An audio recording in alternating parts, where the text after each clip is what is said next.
इंसान के मन में शांति हो। जब हमारे मन में शांति होती है, लेकिन शांति रह नहीं पाती है, ना रहने के कारण कई है कि इंसान के अंदर भ्रांतियां हो जाती हैं। शांति तब आती है कि भ्रांति खत्म हो जाए। भ्रांति किस चीज की लगी रहती है? इंसान को किसी चीज से संतुष्टि नहीं है। इसके पास धन है तो भी भूखा है, क्योंकि ये विचारों से भूखा है। ये तृष्णालु है, इसकी तृष्णाएं इतनी ज्यादा हैं कि वो कभी भरती नहीं है। एक दूसरे को देख के ये बड़े लालच में पड़ जाता है, उसके पास ये है, मेरे पास ये नहीं। वो बलवान है, मैं कमजोर हूँ। वो धनवान है, मैं गरीब हूँ। वो बड़ा है, मैं छोटा हूँ। वो ऊंची जाति का है, मैं नीची जाति का हूँ। ये जो उनका भेद बन जाता है और उस भेद में उसके अंदर एक भावना पैदा हो जाती है कि मेरे पास भी अगर ये चीज़ें होती तो मैं ऐसा नहीं होता।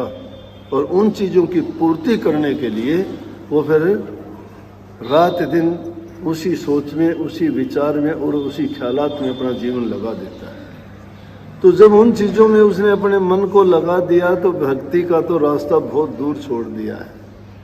संतों ने, फकीरों ने, महापुरुषों ने क्या कहा? उन्होंने ये कहा, भाई जिन चीज़ों के लिए हम इतने भाग दौड़ करते हैं, जिनके लिए हमें इतनी बेचैनी रहती है कि रात की नींद नहीं, दिन का चैन नहीं, और उन चीज़ों की पूर्ति हेतु अपने ही साथियों को, अपने ही मित्रों को, अपने ही शुभ चिंतकों को अपना दुश्मन तक बना डालते हैं। किस लिए बना डालते हैं? लालच के लिए, स्वार्थ के लिए, अपनी इच्छाओं की पूर्ति के लिए। उनके लिए हम तीनों प्रकार के बुरे कर्म कर बैठते हैं। मन से बुरा सोचते हैं, जबान से बुरा बोलते हैं और तन से बुरे कर्म करने शुरू कर देते हैं। तो महापुरुषों ने तो ये कही थी कि मन, वचन और कर्म से पवित्र हो जाओ। मन, वचन और कर्म से पवित्र कैसे होंगे? वो तीनों चीज़ें तो हमने दे दी, किसी और को दे दी। अब कितनी लंबी चौड़ी तहरीर गुरुमुखों की गाई थी। उन गुरुमुखों की क्या गाई थी? उस सच्चाई का बखान किया था। जो उस सच के मार्ग पर चले ना, उन्होंने परवाह नहीं की। ना घर परिवार की, ना माँ बाप की, ना पत्नी बच्चों की। उनको परवाह हुई तो एक सत्य नाम की हुई। और सत्य नाम का घर कहाँ है? सतगुरु के पास है।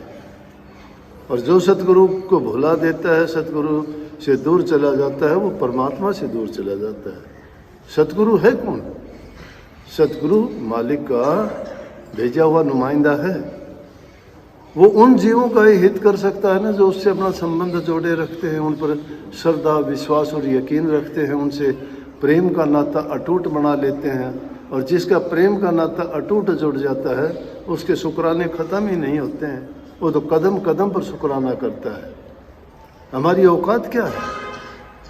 ये देखो किस लायक थे हम। हम तो गंदे कर्मों में फंसे हुए नरकगामी जीव थे, खोटे मंदे कर्म करते थे, अज्ञान के बस भये जा रहे थे। जो कर्म नहीं करने चाहिए, निषिद्ध कर्म हम करते थे, और उन कर्मों का हमें ज्ञान भी नहीं कि उन कर्मों के करने से हमें परिणाम क्या मिलेगा। ये जीव का अज्ञान है। ना इसमें विद्या की जरूरत, ना 420 की चालाकी की जरूरत, ना इसमें हेरा फेरियों की जरूरत। एक इंसान जब बहना शुरू हो जाता है, गिर जाता है। गिरावट की उसकी कमी कसर नहीं रहती, कहाँ तक गिर जाए। उठने के लिए बड़ा टाइम लगता है। उठने के लिए तुम नहीं देखते, एक नवजात बच्चा होता है, 9 महीने तो गर्भ में पड़ा रहता है। उसके बाद बाहर आता है, वो कम से कम साल 6 महीने तक वो पेट के बल रेंगना तक उसको पता ही नहीं दुनिया में क्या हो रहा है, क्या है। बैठना भी नहीं जानता, उठना भी नहीं जानता, बोलना भी नहीं जानता। वहाँ से उसकी उठने की कोशिश करता है, लेकिन गिर जाता है। बार बार गिरता है, बार बार उठता है। कितने उसको सीढ़ियाँ पार करनी पड़ी। पहले पेट के बल गिरता है, फिर उसके बाद पैरों के बल चलता है, फिर वो घुटनों के बल चलता है, फिर उसके बाद ये मैं कहता हूँ वो कच्छ की, मच्छ की, बरा की, इन सारी जो जीव है, जो अवतार थे, उन योनियों को भोगता है उस टाइम में। पहले मच्छ की भोगता है, मछली की तरह तिल मिलाता है, पेट के बल पड़ा रहता है। फिर कछुए की तरह चलता है, उसको पता नहीं है, हाथ और पाँव दोनों मार के चलता है, चारों चीज प्रयोग करता है। कछुआ ऐसे ही तो चलता है, दूसरा अवतार हो गया। और तीसरा फिर बड़ा घुटनों के बल चलता है, तो सूअर की तरह टक्कर मारता है, उसको नहीं पता मैं कहाँ टक्कर मारता हूँ। तो ये सारी की सारी हैं अवतार, उन अवतारों की तरह से ये संघर्ष करता हुआ निकलता है। और जब कहीं जाके इन पैरों के बल चलना शुरू होता है, उसको इन पर उठने के लिए कितना संघर्ष करना पड़ा। जब इन पर उठना शुरू हो गया तो फिर उसके बाद उसको जीवन की मंजिल तय करने के लिए चलना पड़ता है। और फिर जब ये भी चलना खत्म हो जाता है, सतगुरु के पास जब जाता है, तो इन पैरों से नहीं, वो मन और बुद्धि से चलता है।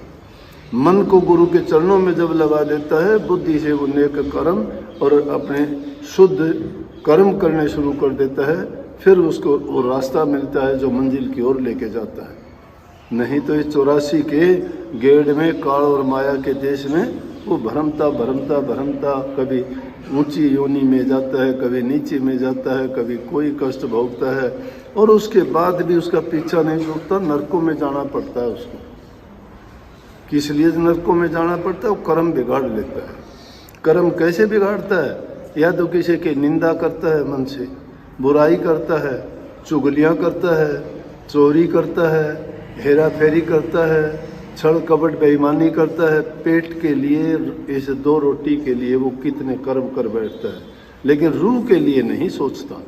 जहाँ सुनोगे बात तो कहेंगे रूहानी बातें, रूहानी सत्संग, सत्संग में गए थे, बड़े विचार करते हैं, बड़े सोचते हैं, बड़े ग्रंथों का अध्ययन करते हैं, लेकिन उनका अध्ययन करना, बड़ी बात सुन लेना, बड़ी बात याद कर लेना, ये इस जीव के लिए जब तक कोई मायने नहीं रखते, जब तक वो उसको अमली जामा नहीं पहनाता। और वो कहाँ मिलता है? उसका दर सिर्फ प्रेम के घर में है। और प्रेम उसी जीव को होगा जिसका सरदार यकीन है। जिसकी सरदा नहीं है उसका प्रेम नहीं है, बनावटी है। सच्चा नाता दिल से जुड़ता है, और दिल से जो नाता जुड़ जाता है, समझो कि वो एक हो जाते हैं। गुरु और शिष्य दोनों एक होते हैं, कोई भेद नहीं। ये स्वामी जी महाराज की, हजूर महाराज की बात कही, लोगों ने पूछा, कहने लगे हजूर महाराज जी के बारे में, कहने लगे कि आप स्वामी जी से कि ये आपका शिष्य है या गुरु है? ये बोला कि तुम्हें क्या पता कि मैं इसका गुरु हूँ या ये मेरा गुरु। गुरु और शिष्य का नाता तो इतना अटूट हो जाता है कि पल विरुद्ध उसको देखे बिना नहीं सकता, दर्शन किए बिना। कहता है कि एक खड़ा हूँ के खड़ा हूँ से रोजाना मुझे 100 मार लिया करो, लेकिन मुझे दर्शन दे दिया करो। क्यों कबीर साहब ने इतनी लंबी तहरीर कही कि दर्शन कीजिए गुरु के, दिन में 100 बार, आसो जा के मी कीजिए बहुत करे उपकार।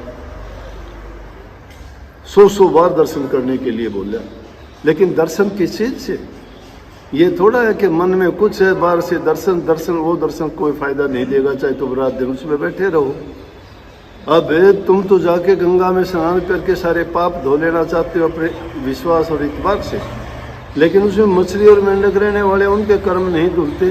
वो 84 लाख के गेड़ में पड़े रहते हैं। जो जिस चीज़ के महत्व को जानता ही नहीं है, तो उनके बिना जाने उनसे तर नहीं जाता। करता है इंसान अपने विश्वास से, अपने ऊंचे ख्यालात से, अपने बुरे कर्मों के त्याग से। कहता कुछ है, करता कुछ है। कर्म थोड़ा प्रकट हो जाता है, कर्म जाहिर हो जाता है, छिपता नहीं है। कितना भी छिपाने की कोशिश करोगे, कितना छिपाओगे? लेकिन ये बताऊं कि सतगुरु के समान तुम्हारा दूसरा हितकारी नहीं है।